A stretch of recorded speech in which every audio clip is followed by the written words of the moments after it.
This is an example of the segment addition postulate being applied in its basic form. So this does not involve algebra or variables.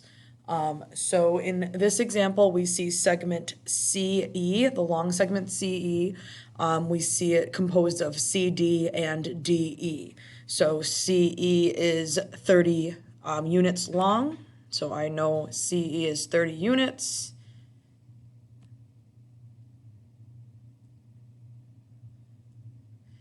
CE is 30 units. CD is 14 units.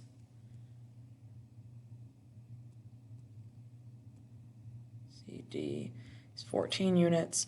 And DE is unknown. So our job is to find DE.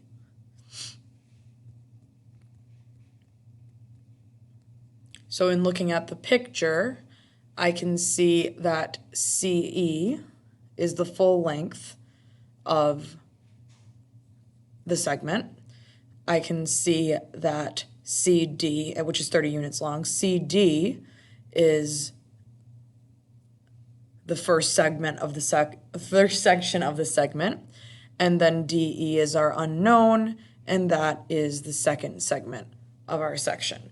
So if I'm thinking about how the segment addition postulate works, small plus small equals big, CD plus DE equals CE.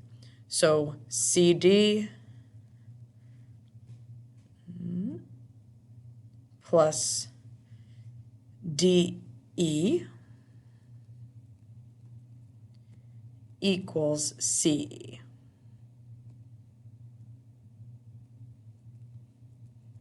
So I now can replace them with what I know. I know that CD is 14. I know CE is 30. I do not know DE. DE is a variable, is an unknown, but very basic. There's a very basic way for me to determine what the value is. So all I have to do is to subtract 14 from 30 to determine what DE is. So if I subtract 14 from both sides of this equation, 14 minus 14, that cancels out. 30 minus 14 is 16. So DE equals 16 units. So if my job is to find DE, I need to just make sure that I make a very clear statement that DE, segment DE, is 30 units. I make sure that I indicate this by making sure the answer is set aside one way or another. So this is our example of the basic application of the segment addition postulate.